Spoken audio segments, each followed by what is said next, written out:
Good morning, folks. We're going to do some artwork today. I am decongesting from pneumonia, so hopefully I won't be too disruptive. But let me check out my signal. I'm going to post the links real quick, and then we're going to get some artwork done today.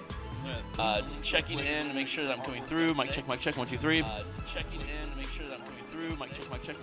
Yeah, it sounds like it's coming through. Okay, cool. Let's drop that volume down there so it doesn't get in the way of anything. Grab the link here. I'm creating an adventure for Dungeons & Dragons in the Eberron campaign setting. You can see the book cover here. It's called Crystals of Mavar.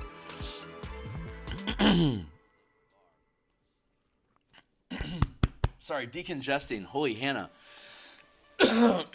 And so we're just doing the last bits of spot art that we need for the adventure so that we can get it published later on this month. I'm thinking like maybe 2 weeks or so from now we should have it published. It's very, very close at this point.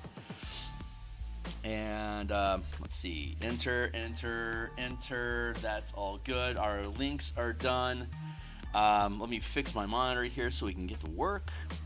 And we'll give ourselves about an hour or so this morning, off to a slow start. But if you think this stuff is cool, like, subscribe, hit the bell icon for notifications when we're live in the future. Here's a stack of books that I've already made on the DMsGuild that are chock full of my ideas and artwork. Be welcome to check that stuff out. And if you're a D&D enthusiast, if you think it'll add value to your games, consider picking up some stuff to help support similar efforts in the future. A purchase is a vote for more of that. So book cover out of the way. We're working on this flooded grotto right now, and we've textured the crystal grit that's growing on all the rock surfaces throughout this dungeon. It's flooded, so we have water to do, and I still need to add moss and other incidentals like texturing and the fog and stuff that gets created by the moss that's releasing gas. So work in progress. We're almost there. Let me just go ahead and jump back into here real quick, and we want to peel away at the texture a little bit more to break up the shape of these crystals, to have a non-uniform texture throughout it, to show different points of rock where the mosses, or rather where the crystals are congealing on the surface. So I just want to break up the shape a little bit, and we're using this chisel brush that we built here to have a difference in the texture that we're using to break it up, to add more variety and subtle inference differences for the eye to pick up on. So I'm just going to carve away at that just a smidge. Pretty happy with that. Let's go into here and drop the size of the brush and carve away at this interior here a little bit.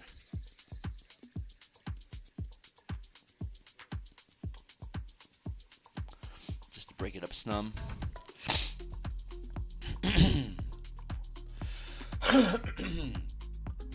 I've had pneumonia for the past week, so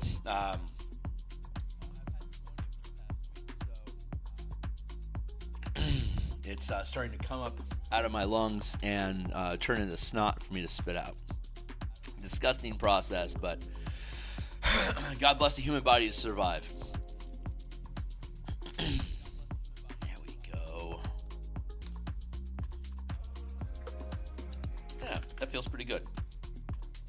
That feels pretty good. The water is on top of this layer, so I think what I want to do next is start adding in texture, moss texture. Vulpina Lotharia is a viridescent fungus that grows from this crystal grit that we've created. It's an alternate soil created by the plane of Mavar. And I think we can go with the conifer foliage brush for our moss colonies. And I want to use... what color do I want to use? Let's grab a sample.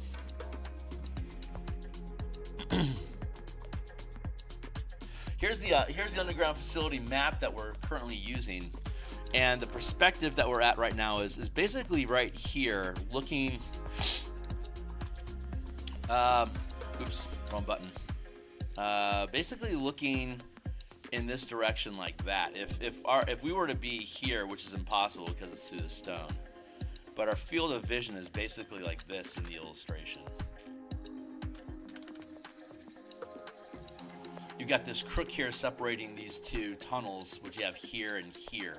So it's not 100% accurate, but we built it this way for just for the aesthetics. So this is fungus that we want to pick up. So that's the color that we want to use.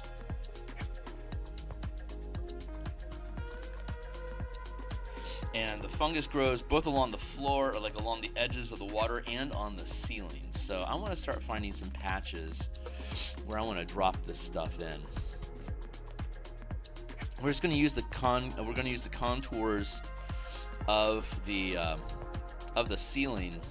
Since we have this curved brush here, here's what the brush looks like, right? That's my timely timer, keeping 20-minute timer on what's going on. But we're going to drop this down here. So I want, when I add in this moss,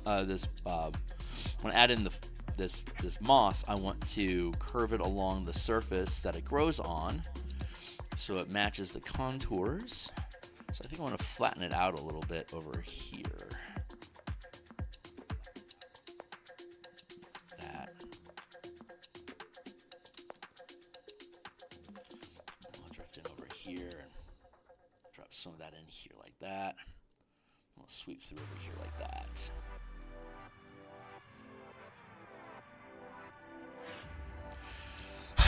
I don't have to completely, and I want to use the same, in this instance, I want to use the same brush that I'm using as my eraser so I can match the pattern. I don't want variety in pattern, I want replication, so that it creates a sense, just a sense of language here for itself. That's not really a good sentence to use, but that's where I'm at right now, so cheers.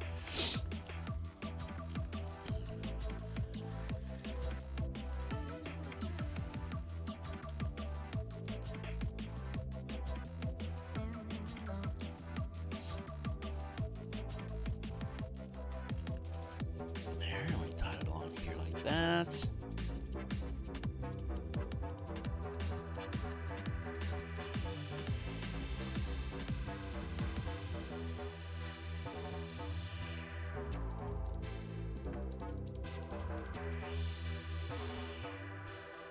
A pleasant little fungus. I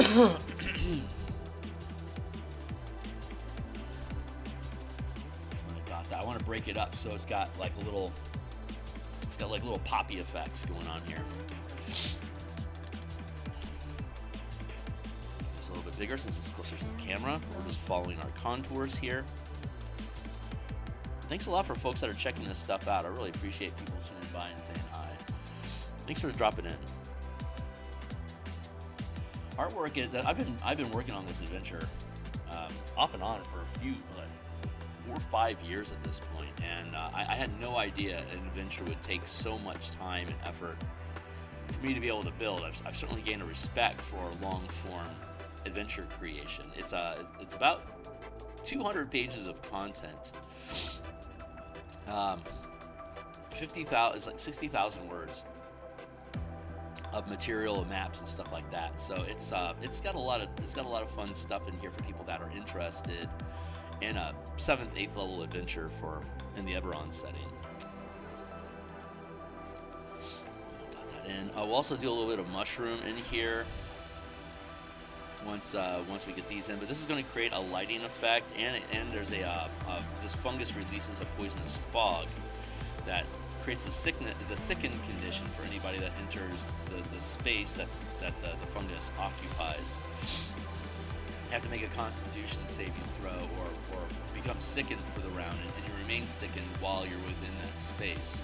So you have to retreat from the location that you're at so you can get out of the spores so you can catch a breath. Not ironically that I'm taking care of pneumonia right now, so I've been hocking up a lung myself right now, but that's very similar to what somebody that fails their Constitution saving throw in this mess would do. Have that in here like that.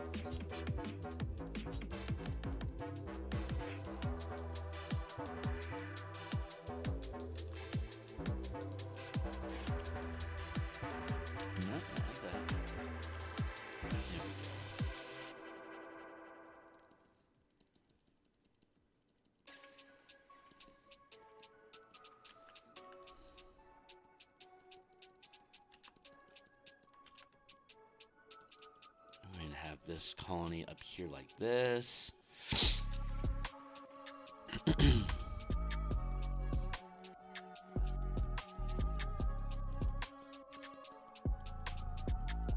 Once I get this layered in, we'll have another layer over it of the miasmic fog that forms from this, and then we'll have all the lighting that we need to properly render the water. So we'll do the water last. And I had a slow start today because I was hacking up a lung from the pneumonia that I've been dealing with. So sorry about the coughing and the hacking and the garg. But so we have a slower start than I wanted. My plan is to finish this by today and start in on a new illustration tomorrow. But I might not quite get it done today. And if that's the case, we'll just go ahead and finish up whatever we need tomorrow and just start in on the next piece. We have about 20 pieces. This should be the most intense piece that we need to do in the remaining 20 illustrations that are needed for the book. So with any luck, we'll be able to get the rest of this resolved in the next couple weeks, and have this published before February. But if we end up spilling into February, I mean, I'm under no technical timeline, and it's taken so damn long already. There's no sense hurrying up and rushing at this point. I just want to make sure that everything's right. But everything is folding together on the production side off screen. Everything is coming together really, really nicely. So this piece should be able to have itself finished up here pretty quickly. I like how this lighting effect is working. I want to keep this. I want to keep this this form here. I want to keep it in shadow. So what I definitely want to do is let's go along here like this to work the contours behind it, so we can erase those away and keep this blocked in like that to help show the foreshortening.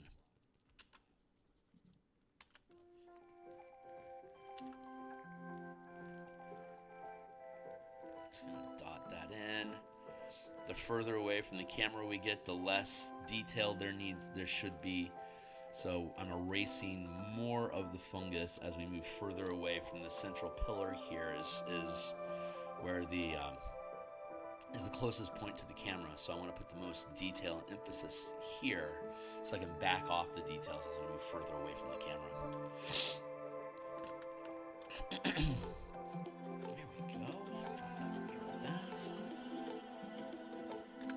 So this is a 16 by 9 format. It's a digital document. If you're looking at this in full screen on your monitor, it doesn't snap to size like a normal PDF would. So I'm trying to finesse it into. There we go. So here's your 16 by 9 shape. Again, 16 by 9 is the format of tablets, of phones, of our widescreen monitors. So you can look at a full page on its own horizontally and vertically. Each column is also 9 by 16. So you can, when it's a PDF document, it's a 12-point base text font. So it's very easy to read. And it's as an adventure, it's designed. Here, I'll show you. It's got all the dungeon map stuff that's going on. I'll fold this up here real quick so you can see through here. Like, here's the map and some interesting hazard marks and like different indications of different type of material and all the little dots. When this is done, you'll be able to click on this room. Like if I were to click on room number 14, that would then bounce me in the document to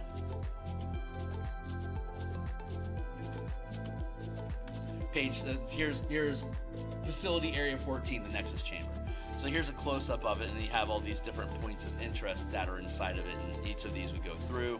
As you can see here, it's got the 3-column format, looking at the individual rooms and the creatures and characters that are in each of those areas.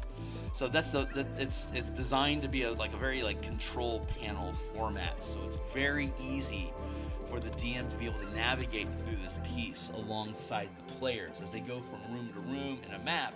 The DM can click on that room and it will take you to that location inside the dungeon for you to for you to be able to keep along. And then you hit the back button, it'll take you back to the map, and then you can just keep bouncing around back and forth.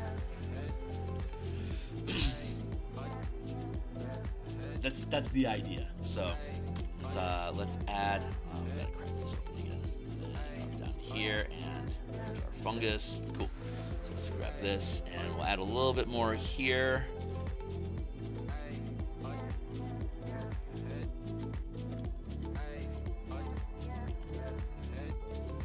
So we have all these little, like this isn't a big enough area here to warrant an illustration, but this area is. So throughout the document we have all these little vignette, little corner pieces just to fill in the space to keep it from looking bare.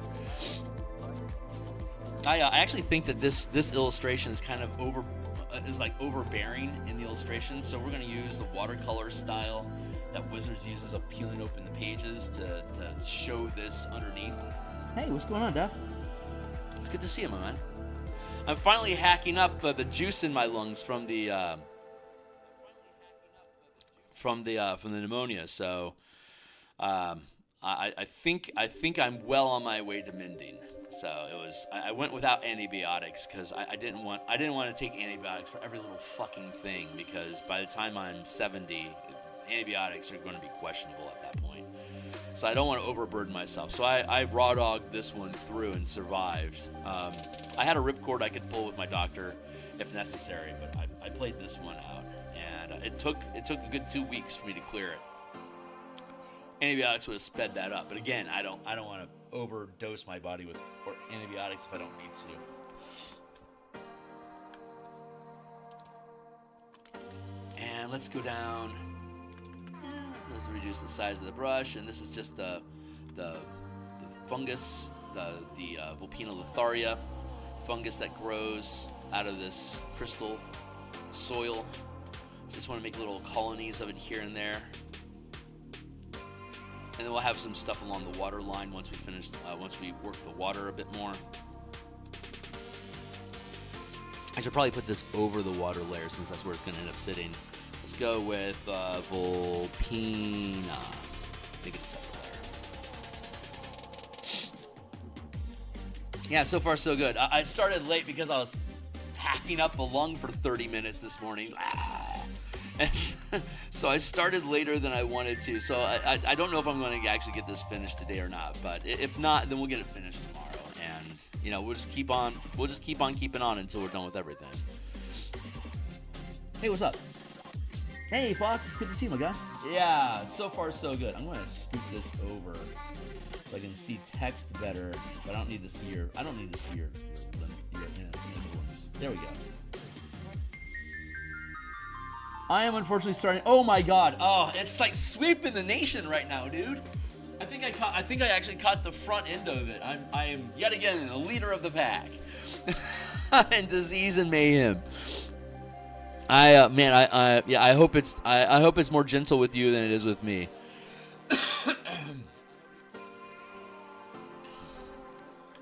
But like I said, I specifically avoided antibiotics because I didn't want to become over-dependent on them.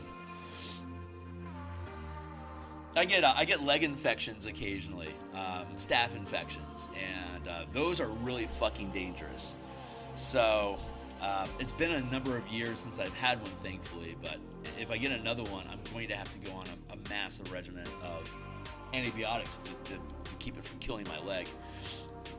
So I'm trying to hold off on hard drugs unless I absolutely fucking need them, so that I can retain strength and viability when something that really serious comes along that requires it.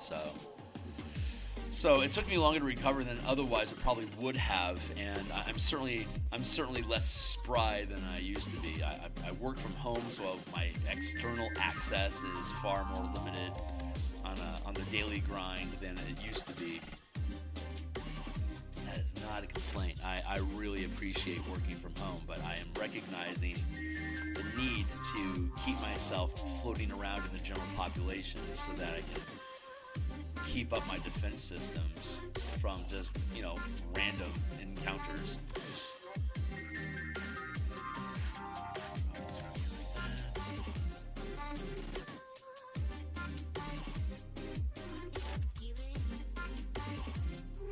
Yeah, we're filling all this bit in. Okay, so I do for those that might be new to the channel that are checking this stuff out. I do. Let me fix my screen here. There. So I do artwork like this Monday through Fridays in the morning, and then I do game design on Mondays and Thursday nights, as well as typically Saturday mornings. This is Thursday in the real world, in the here now, so I'll be on stream later on tonight to continue working on the Eberron Spelljammer Mecha Kaiju campaign. I will build out some more Kaiju and maybe start doing maps for the different asteroid communities. Just doing some rough sketches of what the communities are like, and like take the asteroids and then splay them out into flat spaces, so that we can you can take a sphere and disassemble it like an ico sauce. What I can't remember the name for D20 die, but it's a bunch of triangles, and if you splay out all the triangles into a flat shape, you can basically map the surface of a sphere that way. I do get the use. Gotta go lead. I mean, hey. Gotta go. Right on, man. But yeah, so we're gonna take the asteroids that that each of these communities are on, and then splay them out into flat surfaces so that we can map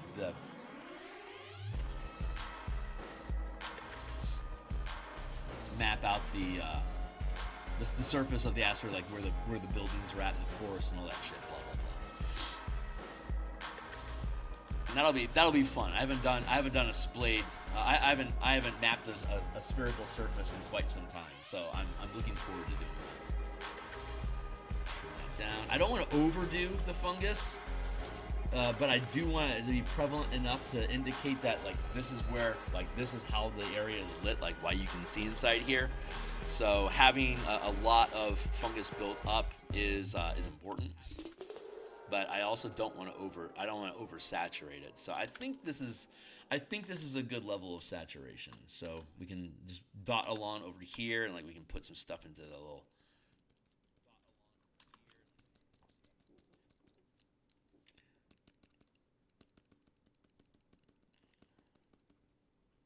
There we go. Yeah, I don't know the quote. I don't identify that quote. There, like that. Did I just lose my music again? God damn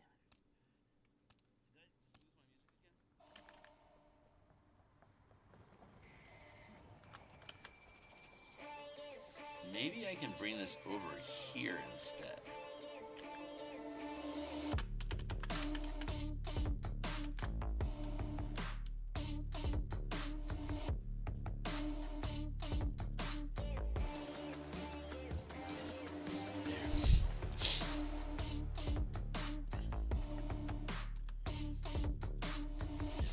Shapes inside here and erase at them so it breaks up the surface.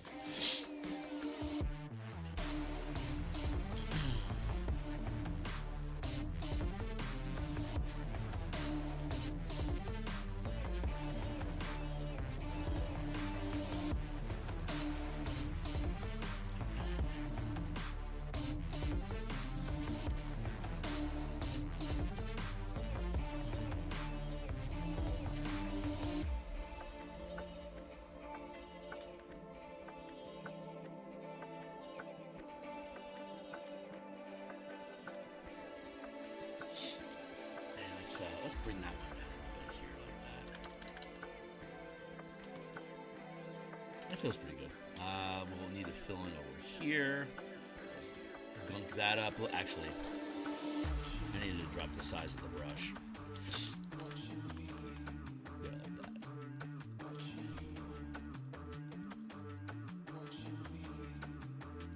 And then we'll hit along the water line, and then we'll add in the ripples of the water. Actually, I think we'll do the water last. We'll do the gaseous fog, or the noxious fog next.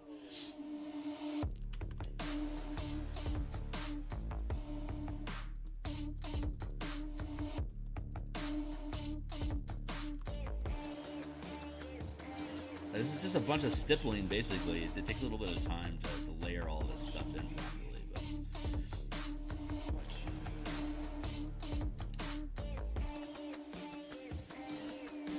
enjoy the process.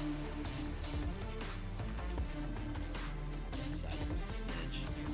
Here like that.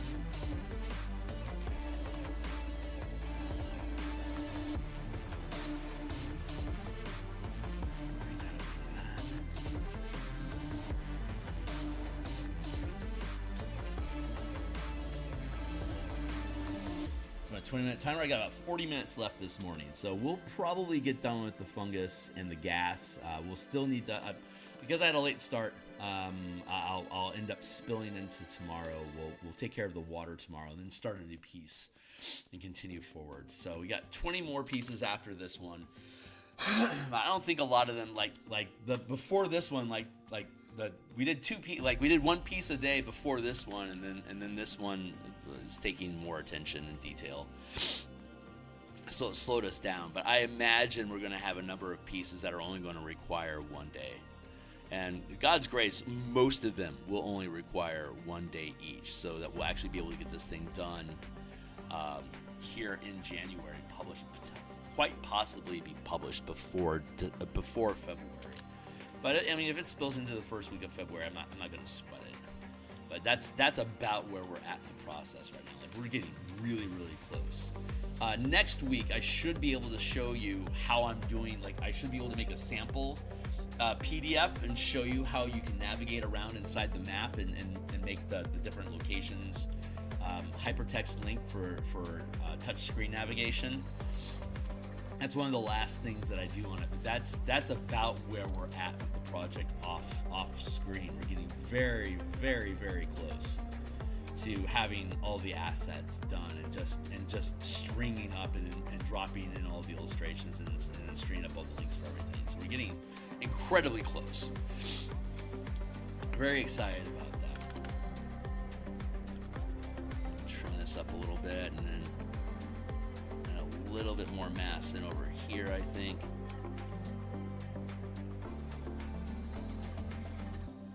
Little water step. I'm seeing a tiny little water step there in the back on the left side. Oh, here you mean? Yeah, I'm going to need to fix this lighting. I'm going to have different terrain that's filling in this block of light. I put that there as a light source. But I'll have to sculpt. I'll have to sculpt out that lighting in there, as well as over here a little bit. But yeah, we'll fix that.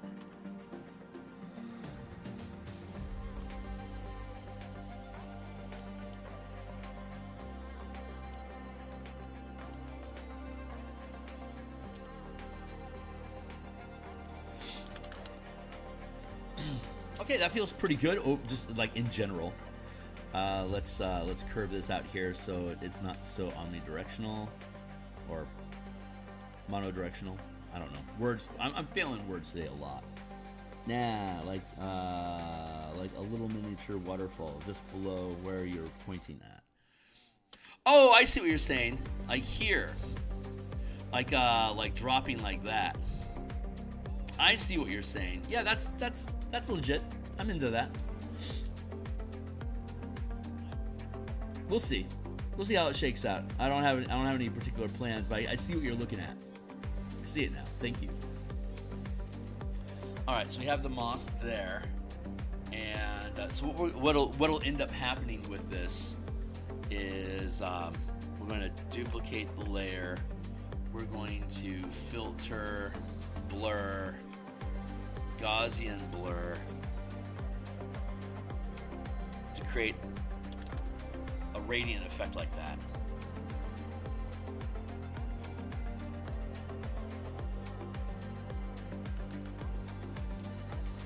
Create this neat little haze effect. No, and of course you weren't critiquing. You're just noticing it, like happy little waterfalls and stuff. It's the effect of the lighting that's going on. And no, not a critique at all, of course. It's just a fun little anomaly that sits inside here that we may very well take advantage of. I'm not sure, but yeah, this is the glowing effect that I want for the moss. This is appropriate for that. So it's hard not to draw faces in it.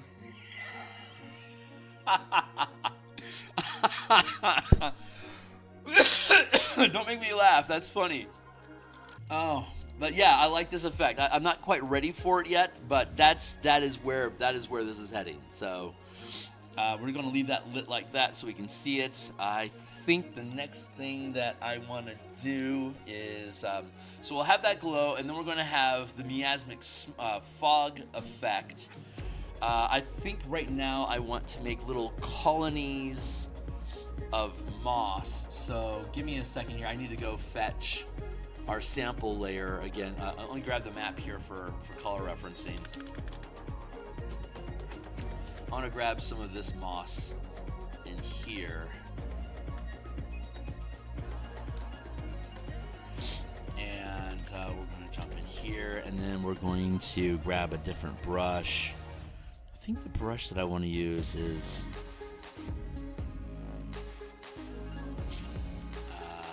this one. I'm gonna flatten it out. See if this does what I need it to do. This should work. I'm gonna switch this title to Vegetation. The Vulpina layer, and then we're gonna have the moss here laying low on the water line.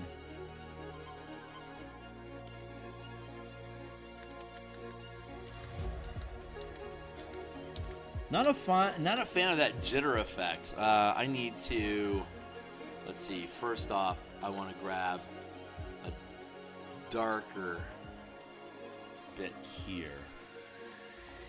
Yeah, I've got this jitter that's causing it to shake around. I need to get rid of that. Let's go to Window, and let's go to Brush Settings. And then let's go to Shape Dynamics. We have an angle jitter. Let's get rid of. Let's turn off the shape dynamics altogether right now, so that it. Oh, that's not gonna work. Hold on. Damn it! I have to have shape dynamics on for me to be able to turn the brush. Brush settings. Turn on the shape dynamics again, so I can cause the brush to spin, which will be necessary. Let's turn off the scattering. Maybe that'll take care of it. Yeah. It was the scattering that needed to go. Cool.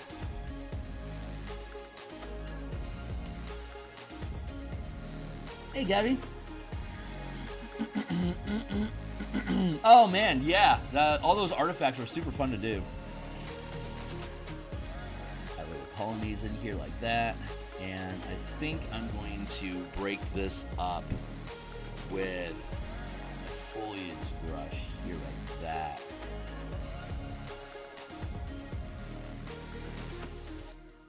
So we can create little moss colonies in here like that. Yeah, those artifacts were super fun to do. God, that was like a year. Was that a fucking year ago that I was doing those? That's how long this project has taken. It's ridiculous.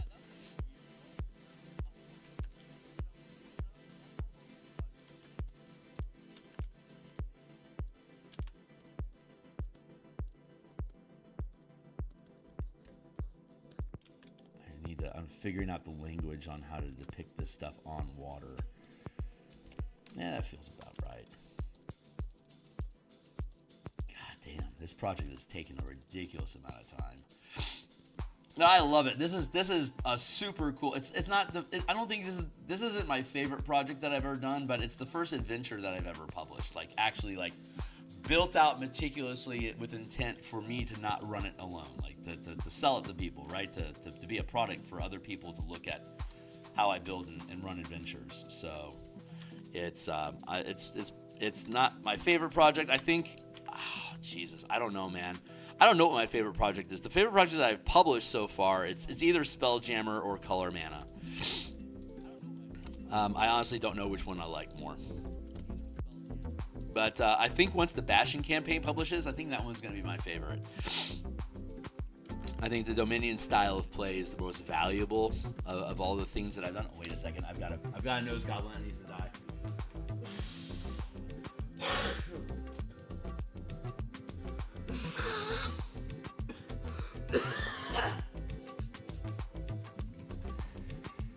Sorry guys, I'm decongesting. Oh, later, Fox. Have fun, my man.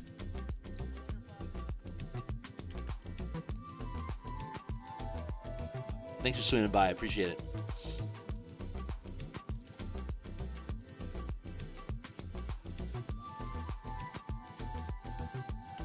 Thanks, Gabby. Appreciate that. Morning Pixel. I'm looking to do some tile sets to make maps to go along with the token limit. Nice, Gab. Cast Thunder Force. No kidding, right? Bring that in here. I just need yeah, like in these little nooks here. I think is a good spot for the fungus to kind of pile up a little bit there, and then we want to up the size a little bit and bring that in here.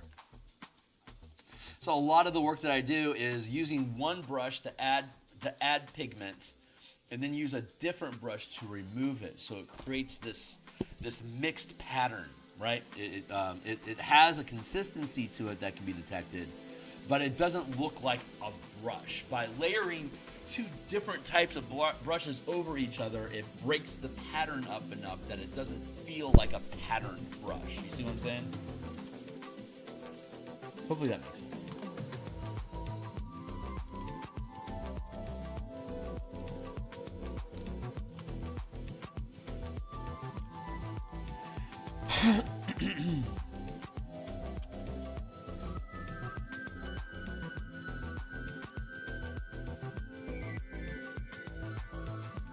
That's how you can create these type of results. And a lot of it, just like with Joy of Painting is mainly stippling, where you're dotting on ink, or smudging, where you're smearing it. So that's the large majority of what Bob Ross paintings are. Stipple and smudge. Both are very easy to do with a digital program. So all the brushes that I use are all custom built, that I made to replicate different shapes and forms that you see consistently from the dabs, the stippling that Bob does in his paintings. So that's where a lot of these are coming from, is basically just replicating those random patterns that get splotched on the board, like when he's doing shrubbery and flowers and shit, leaves and stuff like that. I've grabbed different screenshots and then polarized the ink splots and then made brushes out of them. Like here, I'll show you. Like this brush that we're using right here, right now.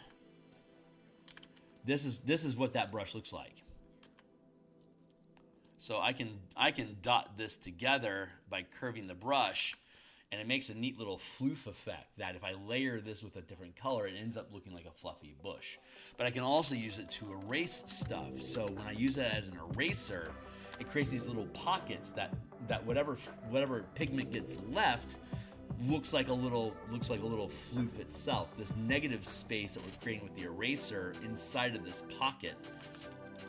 Here, go back to what we were doing here. So you can see this here, like this brush itself has its own little pattern here. Here, I'll do this again so you guys can see it a little bit closer. There, that's one instance of the brush looks like. And then we're using this brush over it to break that up. And it destroys the pattern, so it looks more chaotic now. So when I string together a bunch of these together, it creates a shape, and then I can bring in this brush here and I can erase at it, and so it doesn't look like it looks like it belongs together, but it doesn't look like an obvious pattern that's being replicated.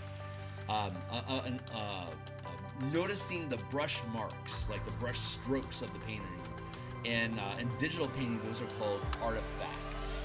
And generally, unless you're specifically using a technique to use the brush as a pattern, like a stencil or like a decal or something, normally being able to notice the brush strokes in digital painting is kind of a flaw. So you want to play with your object so it doesn't look like a brush stroke, so it looks like something in the world that you're depicting with the brush strokes. Do you see the difference there? It's kind of a subtle language shift there, but hopefully that makes sense. That's what we're trying to do.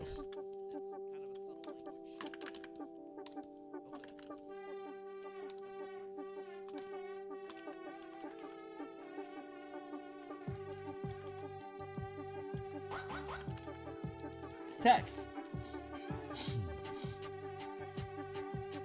I have this old tile set that's going to be a reference because it's got good ideas, but I'm way better. Oh, I know how that feels, sister. Nice. But then you come, and then you come to the palette knives and thin brushes. That's pressure ability is crucial. Speaking of, you use pressure sensitive. No, I don't. I never use pressure sensitivity because I have my dexterity score is a dump stat. So I'm very clumsy. I'm very heavy-handed, and my grip shakes. I'm like absolutely could never be a neurosurgeon, like ever, never. I would be dangerous for people to have me poke around with a blade inside of somebody's head. So I specifically don't use pressure sensitivity. It's just raw stipple. So the palette knife actually is where I got the mountain razor from.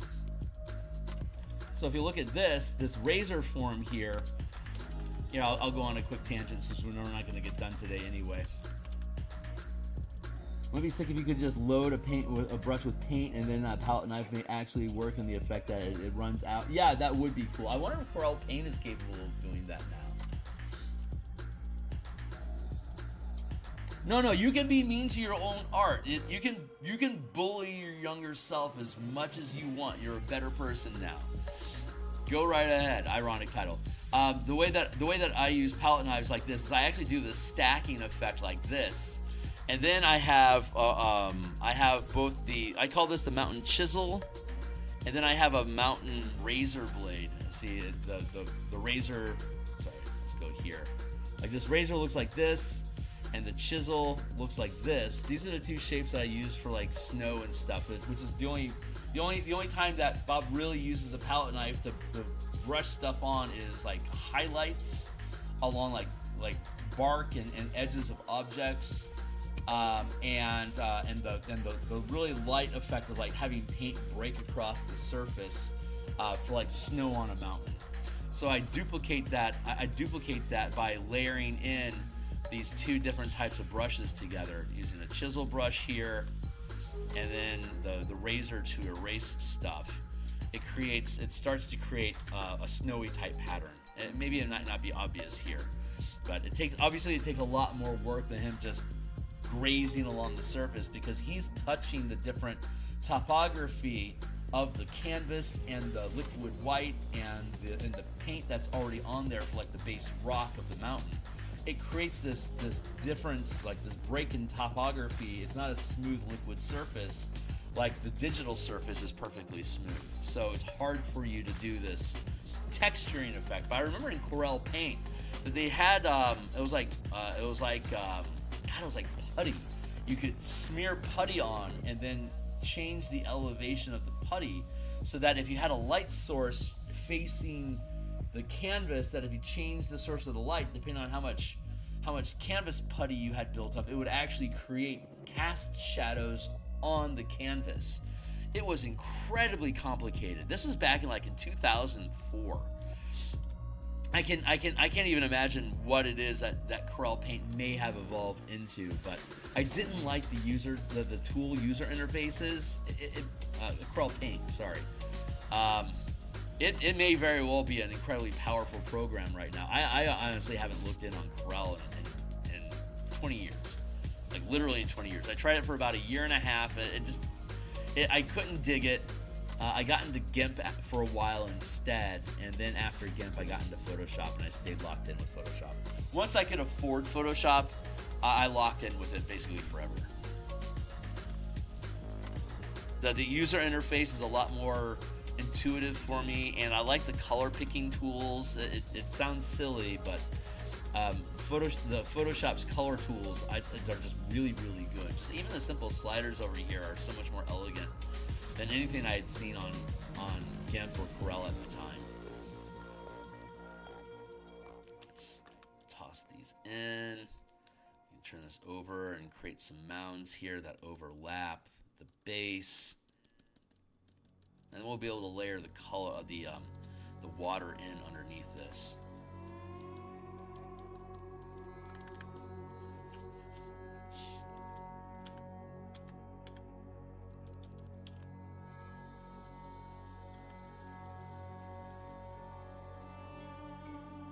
Oh shit, am I out of time? Fuck. Alright. Well, I knew I was gonna get done. I was willing to go on tangents.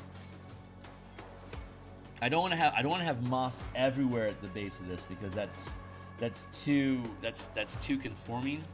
You know, if I do it everywhere, it starts to look like some sort of weird cast shadow or something. So I have to be sparing with where I'm putting the moss on the water because it's certainly not everywhere. But I can have a colony that extends out here like this a little bit, curves around over here. That'll be an interesting point to play with here. Bob Ross's name on it does not go to... Yeah, I know. Yeah, the Joy of Painting company. I actually reached out to them about the Photoshop techniques that I use, and they were threatened by it. Their job is to sell paint. That is the branding and selling paint is primarily what the Joy of Painting Corporation does.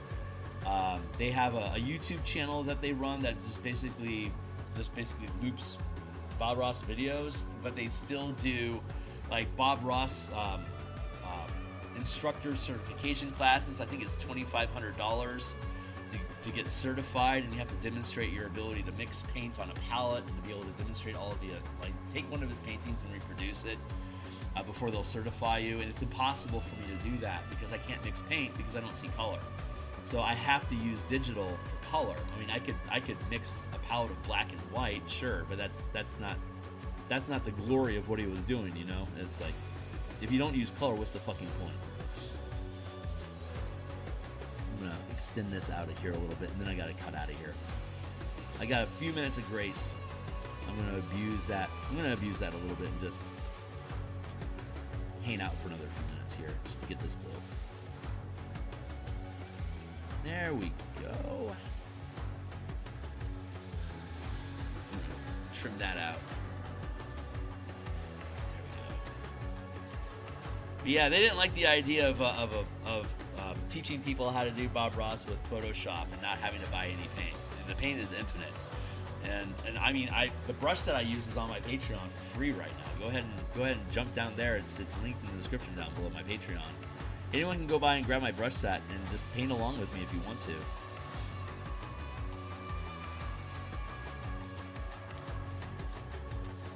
There, and what's up? Proceeds, right. There we go. All right, I think I'm gonna, I'm pretty happy with how this is sitting. I want to bring this in a little bit here like that. Yeah, that looks pretty good. I like that. So we're gonna put some fungus, some vulpina on these rafts of moss, and then we'll work out the water effects and like the movement of water, the lighting reflecting off of it, and then we'll add in the fog effect for atmosphere. And then it should be done. We'll move on, and then we'll work on the receding tunnels of light, and then we'll be done. So I suspect we should be able to get all that knocked out tomorrow, assuming that I'm able to jump on, bright-eyed and bushy-tailed. Be able to jump on and get that done, and then even maybe, not likely, but maybe have time to start another piece tomorrow. But for certain, we're going to start a brand new piece on Monday. We'll finish this tomorrow. This is Thursday night in the real world, so I'm going to be on stream later on tonight in about 10.5 hours. Yeah, in about 10.5 hours we'll be on, continuing to work on the Spelljammer, Eberron, Mecha, Kaiju, Asteroid Community, Bastion campaign. So, and we'll eventually be actually playing that on my Discord server, probably in March. I think it'll be at a point where we'll be ready to go to fire up that campaign in March. And yeah, so that's it for now, guys. Thanks a lot for hanging out with me. Gotta ask, watching him growing up, not seeing color, what was that experience seeing the words name on the screen but not seeing the color differences? I was 5, so I already knew that I wasn't like sienna brown or cadmium red or whatever, cadmium blue, burnt umber, the different colors that he would use. I knew that there was a difference in the value being grayscale from 0 black, 10 to white. I could see the gradation, the differences, but I didn't know specifically what the blue was, what the red was, what the brown was. He'd mix colors together and I'd see it change from a bright and a dark gray into a middle ground gray. And it just, I knew I was missing that. But it was the techniques that he used and honestly how calm he was. I had a really stressful childhood.